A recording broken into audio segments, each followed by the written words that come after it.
Ai-je capté votre attention? Pourtant, je n'ai pas dit un mot encore. Se pourrait-il que le silence parle? Alors, merci, Monsieur l'évaluateur, pour cette belle présentation. Rebonsoir à tous, chers collègues. Ce soir, mon objectif avec vous, outre vous visiter après plusieurs années en ligne, c'est de vous réconcilier avec le silence. Pas seulement pour vos relations avec les autres, pas seulement pour votre relation avec vous-même, aussi, surtout parce qu'on est dans un club Toastmasters, dans vos présentations et dans vos discours.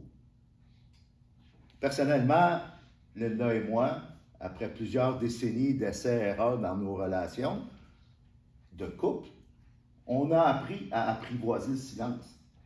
Tellement qu'on peut passer des heures et des heures sur la route à ne pas dire un mot, puis c'est bien correct, on est bien avec ça, on est rendu confortable avec le silence, et le silence peut être un outil très puissant dans vos présentations. En parlant de présentation, prenons Toastmasters par exemple. La plupart des gens, je ne sais pas si c'est votre cas, en tout cas moi c'était mon cas, on vient chez Toastmasters parce qu'on veut apprendre à parler en public. Beaucoup de gens, dans mes 20 ans de Toastmasters, cherchent leur voix, V-O-I-X, et d'autres aussi cherchent leur voix, et c'était mon cas, V-O-I-E. Alors là, on prend confiance, et on commence à faire des discours. On nous offre de faire le discours brise-glace. Hein? Je vais être jamais capable de parler, j'ai pas assez de stock pour 4 à 6 minutes, voyons donc. Et là, on fait notre deuxième discours, puis là, on dit, pas déjà le carton vert. Pourquoi? Parce qu'on prend confiance, on trouve notre voix, V-O-I-E et V-O-I-X, et là, on se met à parler, parler. On prépare un discours de 9 minutes qu'on essaye d'entrer dans 7 minutes, parce qu'on veut respecter le temps, alors que ce serait beaucoup plus simple de préparer un discours de 5 minutes qu'on entre dans 7 minutes. Parce que les silences parlent. Puis souvent, après ça, dans nos évaluations, on va nous suggérer de faire des pauses. Et ce qu'on ne réalise pas, c'est que la pause, elle n'est pas à nous comme orateurs.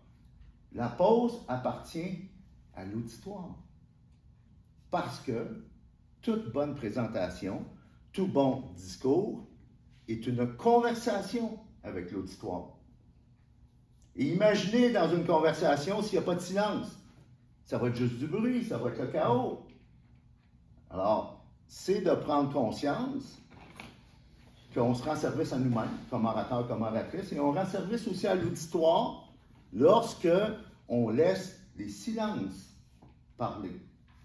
Parce que la pause n'est pas juste une occasion pour prendre notre souffle, oui, c'est aussi une occasion pour l'auditoire. Ce qui m'amène à vous parler d'impact. Alors, comme entrepreneur, comme leader, comme communicateur, comme communicatrice, à toutes les fois qu'on veut avoir de l'influence, on travaille avec quoi? On travaille avec le processus de réflexion de l'auditoire. Parce que il faut réaliser que l'être humain ne change pas de comportement juste sur de l'information. Parce que sinon, en 2023, l'information, elle est démocratisée. Je réalisais dernièrement qu'un petit cul en Afrique, dans un village reculé, s'il a accès à un téléphone intelligent, il y a autant de moyens de communication que le président des États-Unis, il y a 15-20 ans.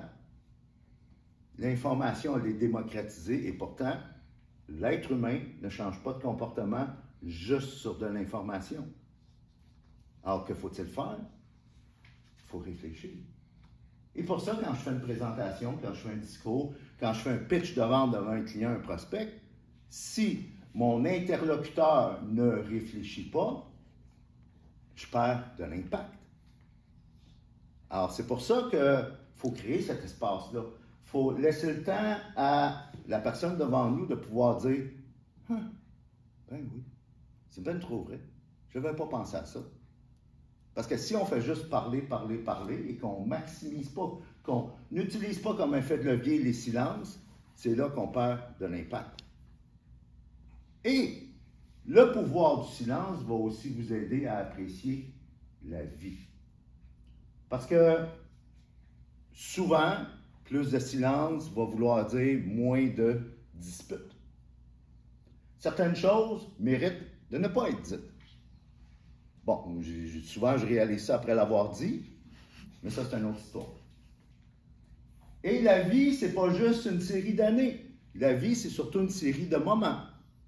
Et pour les apprécier, ces moments-là, ben, il faut être capable d'être dans le silence.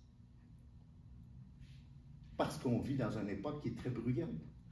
Et cette capacité-là d'être dans le silence va vous aider à une chose qui va vous assurer beaucoup plus de succès dans vos entreprises, c'est la capacité de s'auto-observer. Et pour pouvoir s'auto-observer, ça prend du silence. Alors, je vous laisse sur cette réflexion-là.